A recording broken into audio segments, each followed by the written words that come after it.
कि जनूबी एशिया में इस वक्त अगर कोई रेवोल्यूशनरी स्ट्रगल चल रही है, अगर कोई हकीकी मायनों में कौमी आज़ादी की तहरीक चल रही है, जिसके अंदर आपको कौमी आज़ादी की तहरीक का हर अंग नज़र आएगा, तो वो सिर्फ आज बहादुर बलोच कौम में आपको नजर आएगा। बलोच कौम सदियों से अपनी आज़ादी की हिफाजत करती रही है और वो हिफाजत करना जानते हैं और हिफाजत करेंगे।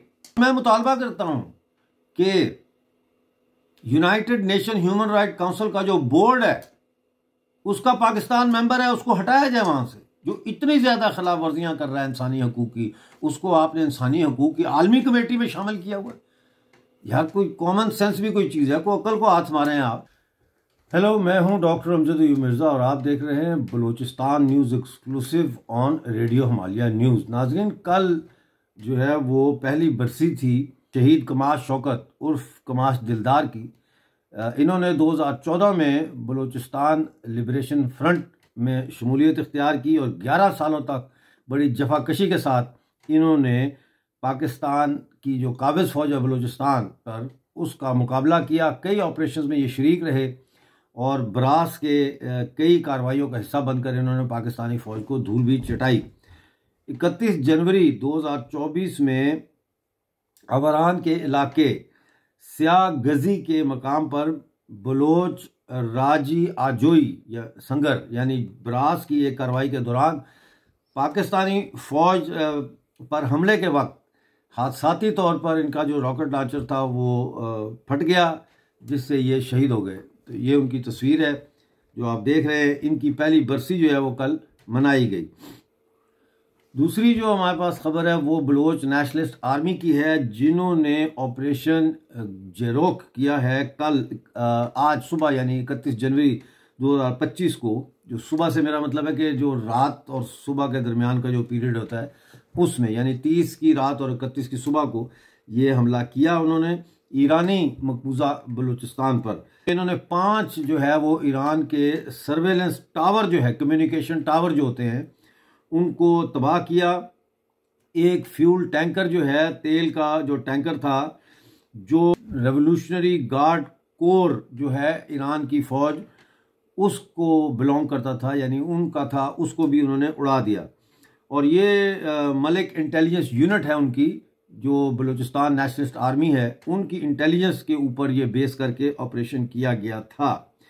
और बलूचिस्तान नेशनलिस्ट आर्मी ने ईरान को ये चुनौती दी है और तमाम ड्राइवरों को कि वो फ्यूल जो है यानी तेल और कंस्ट्रक्शन का जो मटेरियल है और दीगर जो चीज़ें हैं उनकी ट्रांसपोर्ट है वो रोक दें, यानी ईरानी जो so called revolutionary guards core है उनके ट्रकों को चलाना छोड़ दें।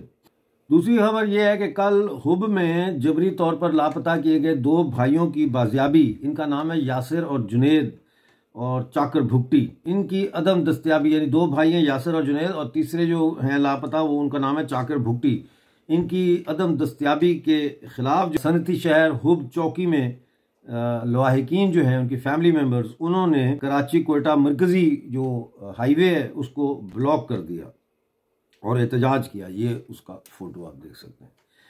उधर नाजरीन, ज़ामरान में पाकिस्तानी फौज का कातलाना फौजी ऑपरेशन जो है वो अभी 6 दिन हो चुके हैं, वो जारी है बदस्तूर। और बलूचिस्तान के ज़िला केच के इलाके ज़ामरान में पाकिस्तानी फौज का एक बहीमाना ऑपरेशन जारी है। पाकिस्तानी फोर्सेस ज़ामरान के मुख्तलिफ इलाकों में फौजी ऑपरेशन कर रहे हैं, जहां ज़मीनी जो फ़ौज होती है वो पेशकदमी कर रही है और दूसरी तरफ गनशिप हेलीकॉप्टर जो है वो भी इस ऑपरेशन में हिस्सा ले रहे हैं।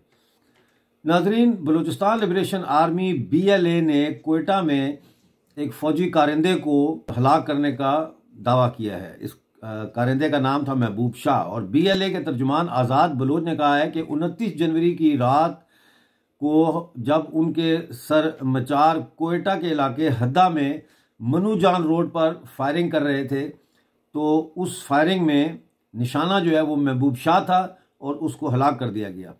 ये जो महबूब शाह है ये पुलिस के रैपिड रिस्पॉन्ड ग्रुप का एहलकार भी था, जिसकी आड़ में पाकिस्तानी फौज के अहकामात पर बलोच कौमी तहरीक के खिलाफ ये सरगर्मियां भी करता था। और नाज़रीन, दिलबदीन में जो कौमी इज्तिमा हुआ था 25 जनवरी को, रिमेम्बरेंस डे, यादगारी दिन मनाया गया था, उसमें जो लोग शामिल हुए हैं उनको अब हरासा किया जा रहा है। और बलोच यकजहती कमेटी ने कहा है कि इस सिलसिले को फौरी तौर पर बंद किया जाए। जिन लोगों ने कंटेनर दिए थे किराए पे, उन को भी बड़ा तंग किया जा रहा है और कंटेनर्स को जो है वो कब्ज़े में लेने की कोशिश भी की जा रही है, उनको धमकियां दी जा रही हैं। और बलूचिस्तान यकजहती कमेटी के कई कारकुनान और क़यादत के ख़िलाफ़ जो है वो कई FIRs भी काट ली गई हैं। तो ये कुछ ताज़ा तरीन ख़बरें बलूचिस्तान से मुतालिक थी। नाज़रीन, बलूचिस्तान में इस वक्त ये साबित हो चुका है कि पाकिस्तान ना तो कुछ सबक सीखने के लिए तैयार है और ना ही वो बलोच कौम को उनके जायज़ हकूक़ एक जमहूरी फ्रेमवर्क में रहते हुए भी देने के लिए तैयार है।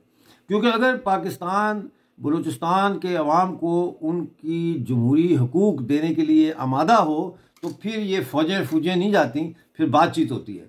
मतलब ये है कि पाकिस्तान मुकम्मल तौर पर जो सोने के पहाड़ हैं, जो तांबे के पहाड़ हैं बलूचिस्तान में फैले हुए, इन पर अपना मुकम्मल कब्ज़ा रखना चाहता है, एक साम्राज्य की तरह।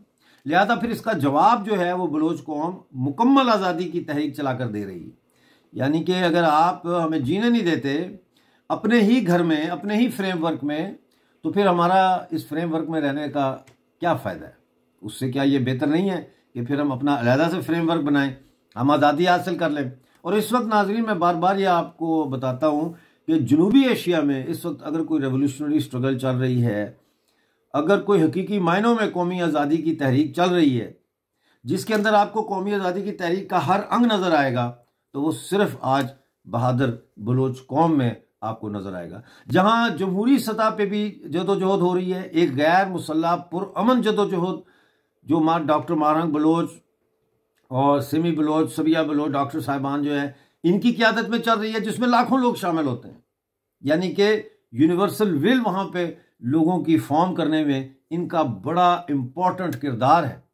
और दूसरी तरफ बरास की शक्ल में और दूसरी जो मुसल्लह तंजीमें आज़ादी की लड़ाई लड़ रही हैं, उसकी शक्ल में हमें अस्करी जदोजहद भी नज़र आ रही है। यानी एक तरफ हम देखते हैं कि बलोच समाज के अंदर अवाम की एक नॉन वायलेंट मूवमेंट भी चल रही है और उसको बैकअप किया जा रहा है एक मुसल्लह जदोजहद से।